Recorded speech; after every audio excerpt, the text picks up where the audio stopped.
Ben Harrison stood at his neighbor's door, holding a casserole. Awkward, uncomfortable. Her husband had died 3 days ago. Heart attack. 42 years old. Sudden. Devastating. She answered, Claire. Eyes red, face hollow, broken. Ben. Hi. Thank you. For the food. For checking. I'm sorry. About David. If you need anything, can you stay tonight, please? I can't be alone. The kids are asleep. I can't be alone with my thoughts. Please? Ben froze. She just lost her husband. This was grief, desperation, not appropriate. But he saw her face, broken, terrified, alone. Okay, I'll stay, on the couch, just tonight. What happened next complicated everything. Ben Harrison, 39 years old, single father to 10-year-old daughter Maya, lived next door to the Thompsons. Claire was destroyed, completely destroyed. Ben watched from his window, people coming, going, bringing food, offering condolences, empty words. He made a casserole, Maya's recipe, comfort food. He didn't know what else to do. That evening, he knocked on Claire's door, hesitant, not wanting to intrude. She answered, eyes red, swollen, face hollow, 3 days without sleep, without eating, without functioning. Ben, hi. I'm sorry to bother you. I made you food, chicken casserole. Maya and we thought, I'm sorry, this is stupid. I'll just leave it. No, thank you. That's kind. Everyone's been so kind. How are you holding up? Claire laughed, bitter, broken. I'm not. I'm drowning. But people keep asking. I keep lying. I'm okay. I'm managing. I'm not. I'm dying inside. David and Claire Thompson. Perfect couple. 2 kids, beautiful house, successful careers. I'm sorry, truly. David was a good man. If there's anything I can do, can you stay tonight? Ben froze. What? Please, the kids are asleep. My parents left. Everyone left. I'm alone. I can't be alone. The thoughts, the silence. It's killing me. Please, just stay. On the couch. I don't care. Just don't leave me alone tonight. Ben should have said no. This was inappropriate. She was grieving, vulnerable. He was her neighbor, a man, a single man. But he looked at her face, saw the desperation, the terror, the loneliness. Okay, I'll stay. Let me tell Maya. She's at my sister's. I'll be right back. Thank you. Oh, God, thank you. Ben called his sister. I'm staying next door tonight. Claire asked. She can't be alone. Can Maya sleep there? Ben, is that a good idea? She just lost her husband. You're a single man. People will talk. David was a lawyer. Claire was a nurse. High school sweethearts. Married 15 years. Living the dream. I don't care what people say. She needs help. I'm helping. Maya can stay with you? Yes, but Ben, be careful. Grief does strange things to people. I know, I'll be careful. Ben returned to Claire's house. She'd made up the couch. Blankets. Pillow. Coffee table cleared. I'm sorry for asking this. It's inappropriate. I know, but I can't be alone. The house is so quiet without him. Too quiet. It's okay, I understand. You don't have to apologize. They sat, awkward silence. What do you say to someone whose world just ended? Do you want to talk? Ben asked. About David? About anything? Claire shook her head. If I start talking, I'll start crying. If I start crying, I won't stop. I can't break down. The kids need me strong. You don't have to be strong for me. If you need to cry, cry. Ben had been divorced for 4 years. His ex-wife remarried, moved across the country, sent child support but rarely visited Maya. Claire looked at him, then broke, completely. She sobbed. Deep, guttural. Years of love, 15 years of marriage. Gone in one heartbeat. Ben didn't know what to do. He sat beside her, awkward, uncertain. She leaned into him, seeking comfort, warmth, presence, anything to stop the pain. Ben held her, stiffly at first, then gently, let her cry. She cried for an hour, soaking his shirt, clutching him, desperate. I'm sorry, she said finally. I'm a mess. You shouldn't have to see this. Everyone's a mess sometimes. It's okay. How did you do it after your divorce? How did you function? I didn't. Not at first. I cried a lot, drank too much, made mistakes. But Maya needed me, so I got up. Every day for her. You'll do the same. For your kids. He worked as an accountant. Quiet life, stable, boring, but safe. I don't know if I can. You can. You're stronger than you think. They talked for hours about David, about loss, about fear, about single parenthood. I'm going to be a single mom, Claire said. I never thought I'd be a single mom. David was supposed to be here. Forever. We had plans, retirement, grandkids, growing old together. Now I'm alone. At 39, raising two kids. Alone. You're not alone. You have family, friends, neighbors, me. We'll help. Why? Why would you help? You barely know me. Because I know what it's like. To be alone, to be scared, to be drowning. Someone helped me. I'm helping you. At 2 a.m., Claire finally dozed off, exhausted. Ben moved to the couch. But at 3 a.m., she woke, screaming, nightmare, panic attack. Ben ran upstairs. Claire, are you okay? The Thompsons were friendly neighbors. BBQs, Christmas cards, borrowed tools, normal suburban relationship. She was hyperventilating, crying, shaking. I dreamed he was still here. Then I woke up. He's gone. He's really gone. Forever. I can't breathe. I can't. Ben sat beside her. Breathe with me. In, out, in, out. You're okay. I'm here. Breathe. She grabbed his hand, squeezed, desperate. Don't leave. Please, not yet. I can't be alone. Not yet. I won't leave. I'm here. She held his hand all night, wouldn't let go. Ben sat beside her bed, uncomfortable, inappropriate, but necessary. In the morning, she woke, embarrassed. I'm sorry, I shouldn't have asked you to stay, to hold my hand. It's too much. You needed help. I helped, that's all. People will talk, single man, widow, the night after funeral. They'll think, I don't care what they think. Do you? I don't know. I don't know anything anymore. Except I'm grateful. You stayed. When you could have left, thank you. 3 days ago, everything shattered. Anytime, really. If you need me to stay again, I will. Claire looked at him. You would? Even though it's weird? Inappropriate? Grief doesn't care about appropriate. If you need me, I'm here. And that's how it started. Ben staying, night after night, just being there. So Claire wouldn't be alone. David collapsed at work. Heart attack. 42 years old. No warning, no history, just gone. The neighborhood was shocked, devastated. How could this happen? He was young, healthy, active. Ben stayed every night for 2 weeks, on the couch, sometimes holding her hand, sometimes just present. This pattern continued, a month, 2 months, 3 months. Ben was exhausted, living 2 lives, single dad, grief counselor, neighbor, friend, whatever Claire needed. His sister confronted him. Ben, this isn't healthy. For you, for Claire, for Maya. You need boundaries. She's drowning. I can't just abandon her. You're not abandoning her. You're helping too much. She needs professional help. Therapy, grief counseling. Not you. Every night. This is codependency. It's helping. Is it? Or is it avoiding? She's avoiding grief. You're avoiding your own life. This isn't helping. This is enabling. Ben knew she was right, but he couldn't stop. Claire needed him. At 4 months, Claire said something that changed everything. Ben, I think I'm falling in love with you. Maya noticed. Dad, why are you always next door? Ben froze. What? I know it's too soon. I know it's wrong. David's been gone 4 months, but you're here every night. You hold me. You listen. You care. I can't help it. I have feelings. Claire, you're grieving. This isn't love. This is trauma bonding. You're confusing comfort with romance. Don't tell me what I'm feeling. I know what I feel. You just lost your husband 4 months ago. You're not ready for this. For us. For anything. So you don't feel anything? For me? Nothing? Ben was silent.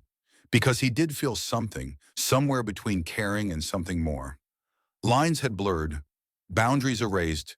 I care about you, but this isn't right. Not now. You need time. Space. Grief counseling. Not me. So you're leaving? Like everyone else? Abandoning me? I'm not abandoning you. I'm giving you space to heal properly without me confusing things. Mrs. Thompson needs help. Her husband died. She's scared to be alone. I don't want space. I want you. You want comfort. There's a difference. Ben stopped staying over. Created boundaries. Claire was devastated, angry, hurt. You used me, she accused, made me dependent, then left. I was trying to help, but I helped wrong. I should have pushed you to therapy, to proper grief counseling. Instead, I became a crutch. That was my mistake. I'm sorry. 6 months after David's death, Claire started therapy. Finally, reluctantly. Her therapist was blunt. You're transferring feelings. Ben represented safety during trauma. Your brain confused that with love. You need to grieve properly. For David, before you can have real feelings for anyone. But I do love Ben, I'm sure. Maybe. But you need to be sure when you're healthy, not when you're broken. Work through grief first. Then if feelings remain, explore them. Claire worked through grief, slowly, painfully, honestly. But you're there every night. People are talking. Aunt Sarah says it's inappropriate. She realized she'd loved Ben's comfort, not Ben himself. He'd been an escape. From pain, from reality, from loneliness. At 8 months, she apologized to Ben. I'm sorry for everything. You were trying to help. I made it complicated, inappropriate. You were right. I was confusing comfort with love. I'm sorry too. I should have set boundaries earlier. Should have pushed you to get real help. Instead, I played hero. That was selfish. Can we start over as neighbors, maybe friends, without the complicated stuff? I'd like that. But the damage was done. The neighborhood had talked, gossip spread, judgment multiplied. Single dad, widow, 4 months after husband's death, disgusting. He took advantage, she was vulnerable, he swooped in. She's desperate, pathetic, moving on so fast. The gossip affected Maya. Kids at school, parents whispering. Your dad is dating the widow? That's gross. Do you think it's inappropriate? Maya came home crying. Everyone says you and Mrs. Thompson are together. Are you? No, we're not together. We never were. I was helping her, that's all. Then why does everyone say that? Why do I have to defend you at school? Because people gossip, create stories. I'm sorry you're caught in this. I hate it. I hate her. She ruined everything. Don't hate her. She lost her husband. She's suffering. We all made mistakes. 1 year after David's death, Claire started dating someone else. Someone from her grief support group. Someone who understood loss. Ben felt something, jealousy, relief, confusion. He realized he'd developed feelings too. Real feelings. Somewhere in those nights. Those conversations. Those moments. But he'd pushed her away. Correctly. Appropriately. But now he regretted it. I don't know. I just know you're never home anymore. You're always with her. Was his sister right? Had he fallen for her? Or had he just enjoyed being needed? He didn't know, and now it was too late. She'd moved on, appropriately, healthily, and he was alone. Again, with rumors, judgment, and Maya resenting him. Ben felt guilty. You're right, I need to be home more. I'm sorry, sweetheart. But that night, Claire called, crying. Can you come, please? I can't do this alone. The kids are asking questions. I don't know what to say. Please. Ben looked at Maya, then went, again. 2 years after David's death, Claire married her grief support group partner. Tom, widower, lost his wife to cancer, understood grief intimately. I was helping someone in crisis. You were being stupid. You should have said no, set boundaries. Instead, you made us the neighborhood scandal. I'm sorry, truly, I made mistakes. But I was trying to help. Help, you made everything worse for her, for us, for everyone. 3 years after David's death, Claire had a baby. With Tom, a fresh start, new family, new life. Ben saw her occasionally. Neighborly waves, polite conversation, nothing deep. How are you? She'd ask. Good. You? Good, baby's healthy. Tom's wonderful. Life is good. I'm happy for you. The wedding was small, family only. Ben wasn't invited appropriately. Their relationship was still complicated. And he was, mostly, with a small part that ached for what could have been if timing had been different, if circumstances had aligned. But they hadn't, and that was okay, or so he told himself. 4 years after David's death, Maya went to therapy. Her choice. I need to process everything. The divorce, the scandal, the judgment, everything. Her therapist asked, what's your relationship with your father like? Complicated. I love him, but I resent him for putting me through that, for being naive, for thinking he was helping when he was just making everything worse. Have you told him this? No, I don't want to hurt him. He already feels guilty. But you're hurting, carrying resentment. That's worse than honesty. Maya confronted Ben, 15 years old now, angry, honest, brave. Dad, I need to tell you something. I've resented you for 4 years, for the Claire thing, for making our lives complicated, for being the neighborhood scandal, for not thinking about how it would affect me. Maya was relieved.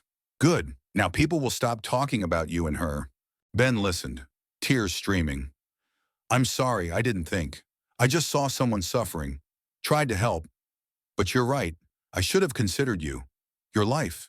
Your reputation. I'm sorry. I know you were trying to help, but you helped wrong. You made her dependent. Made yourself needed. That's not helping. That's ego. You're right. I liked being needed. Being important. After your mom left, I felt worthless. Claire needing me made me feel valuable. That was selfish.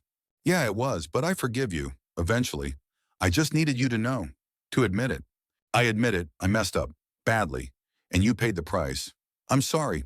5 years after David's death, Ben ran into Claire at the grocery store. Rare. Usually they avoided each other. Ben, hi, long time. Claire, how are you? How's the family? Good, Tom's great, baby's 3 now, healthy, happy. You? Good, Maya's applying to colleges. Can't believe she's that old. But people didn't stop.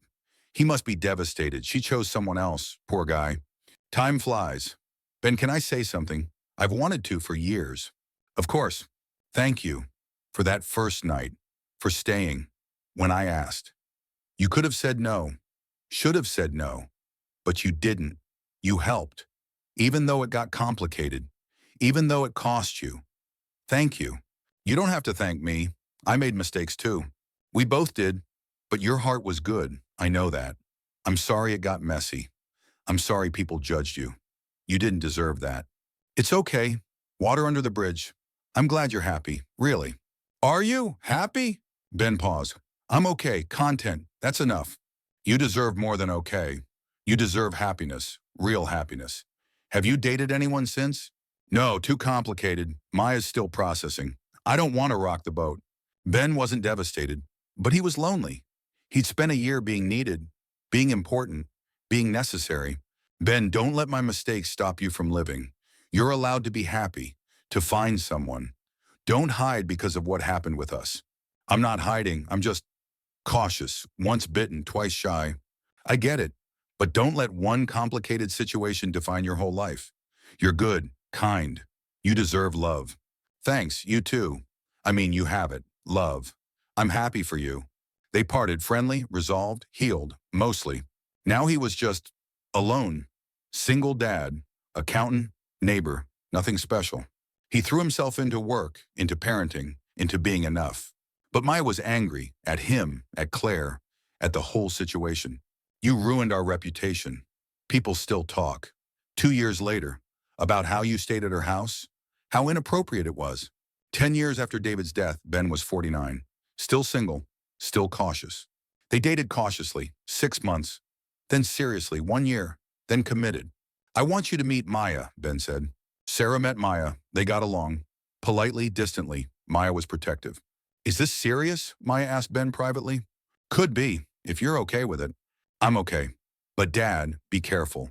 Don't lose yourself again, like with Claire. Be you, not what she needs. I won't. I learned that lesson. Ben and Sarah married after 2 years. Small wedding, blended family, complicated but functional. Maya was maid of honor. I'm happy for you, Dad. Really. You deserve this. Life was good for 5 years. Then Sarah's ex-husband sued for full custody, claimed Sarah's marriage to Ben was unstable, used the Claire scandal as evidence. Maya was 24, graduated, working, married, her own life. He's manipulating that story from 10 years ago, using it against us, against you. Ben was furious. That was a decade ago. I was helping a grieving neighbor. That's it. To them, it's evidence of poor judgment, of inappropriate relationships. They're using it to take my kids. The custody battle was brutal, expensive, emotionally devastating. Sarah lost, reduced custody because of Ben's past. This is my fault, Ben said. My mistake from 10 years ago is hurting you now. It's not your fault. It's their manipulation. But Ben, I can't do this. The judgment, the constant battle, the past haunting us. I can't. What are you saying? I'm saying I love you, but this is too hard. I want a simple life. This is complicated. I'm sorry. Sarah left after 5 years. The marriage ended. Not because of lack of love, but because of baggage. Old baggage. Resurrected baggage. Ben was alone again, at 54, carrying scars from trying to help, from good intentions gone wrong. Dad, when are you going to date? It's been 10 years since the Claire thing. You can move on. Maya was angry. They used that Claire thing from a decade ago? That's insane. People never forget, especially mistakes, even well-intentioned ones. So what? You never date again? Because of one complicated situation? Maybe I'm meant to be alone. That's not fair. You help someone. That's all. You shouldn't be punished forever. But I am. We are. That's reality. I'm fine alone. You're not fine. You're lonely. I see it. Let go of the past. Try again. It's complicated. Everything's complicated, but you deserve happiness. Try. Ben tried. Online dating. Awkward first dates. Nothing clicked. Until he met Sarah. Teacher, divorced, 2 kids. Understood single parenthood. 15 years after that first night, Ben was 59. Retired, alone. Ben, it's my fault. If I hadn't asked you to stay that night, 15 years ago, none of this would have happened. Your marriage wouldn't have ended. You wouldn't have this baggage. Claire, it's not your fault. You were grieving, desperate. I chose to help. I chose wrong methods. But I chose, not you. But I manipulated you emotionally. I was broken. I used you. Then confused comfort with love. Ruined your reputation. And 15 years later, it's still haunting you. You didn't manipulate me. You asked for help. I gave it. Poorly, but I gave it willingly. Stop blaming yourself. Do you regret it? That night, helping me? Ben thought. Long, hard, honest. Sometimes when I'm lonely. When I remember Sarah leaving. When I see how one decision cascaded. Yes. Sometimes I regret it. Claire's eyes filled. I'm sorry. I'm so sorry. But, Ben continued, I also remember your face. That night. Broken. Terrified. Alone. I couldn't walk away. I wouldn't walk away. Even knowing what I know now. So no, I don't regret helping. I regret how. But not the decision itself. You're too forgiving. Maya had 3 kids, beautiful grandkids, Ben's joy. Or realistic. We both made mistakes. Human mistakes. We can't change the past. We can only make peace with it. Have you made peace? Working on it. What about you? Have you forgiven yourself? No. I carry guilt every day. Knowing I complicated your life, ruined relationships. All because I couldn't handle grief alone. Claire, stop. You were human, grieving, desperate. You don't need forgiveness. You need compassion. For yourself. They sat in silence. 2 people marked by one night, 15 years ago. Both carrying scars, both trying to heal. Ben, can I ask you something? Anything. Do you think we could have worked? You and me? If timing had been different? If I'd been healthier? If circumstances aligned? Ben was honest. I don't know, maybe, but we'll never know, and that's okay. Some questions don't have answers. Claire still lived next door. Tom had died 3 years ago. Cancer. She was widowed again. I think about it sometimes. What if? What could have been? So do I. But what if doesn't change what is? We're neighbors, friends, scarred, but surviving. That's enough. 20 years after that night, Ben was 64. Health declining, heart issues. Maya asked, and Dad, do you have regrets, looking back? 1, I wish I'd set better boundaries. With Claire, helping was right. How I helped was wrong. That's my regret. Would you, would you do it differently? Yes, I'd help her find therapy immediately. Support groups, professional help. Not me. Every night, I'd be a neighbor, not a crutch. That's what I'd change. But you learned. Doesn't that count? I learned. But others paid the price. You, Sarah, Claire herself. Learning shouldn't cost that much. At 66, Ben passed away. Heart attack. Like David. Sudden. Ironic. They were friendly, neighborly, but distant. The past too complicated to fully resolve. At his funeral, Claire spoke. Unexpected. Brave. Ben helped me when I was drowning. 20 years ago, when my husband died. He stayed. Night after night. When I asked. He didn't have to. He chose to. That choice complicated his life. Cost him relationships, reputation, peace. He paid dearly for kindness. That's not fair, but that's reality. Ben, wherever you are, thank you for helping. Even when it cost you everything. You were good, too good, and the world punished you for it. I'm sorry, I'm so sorry. Maya added, my dad had one regret, how he helped. Not that he helped. He believed in compassion, in showing up, even when complicated, even when costly. He paid for that belief, but he never stopped believing. That's who he was. Flawed, human, but trying, always trying. No memorial, no foundation, just two graves, eventually. Ben's, then years later Claire's. Neighbors in death, as they'd been in life. Maya visited both graves with her children, teaching them. My dad helped someone. Got complicated, cost him, but he never regretted the helping, only the how. Remember that. Help people, but with boundaries, with wisdom, with support, not alone, never alone. That's the lesson. Hi, Amber Maria. If this story complicated your heart, subscribe to VML Stories for tales of messy compassion, costly kindness, and the price of helping wrong. Hit that like button, drop a comment sharing your thoughts, and share this with someone who needs to remember that good intentions aren't enough. Wisdom matters too. One evening, Claire knocked on Ben's door. Unexpected. See you in the next story. Ben, can I talk to you? Of course, come in. I heard about Sarah, the divorce, the custody battle. I'm so sorry. It's okay. Ancient history now.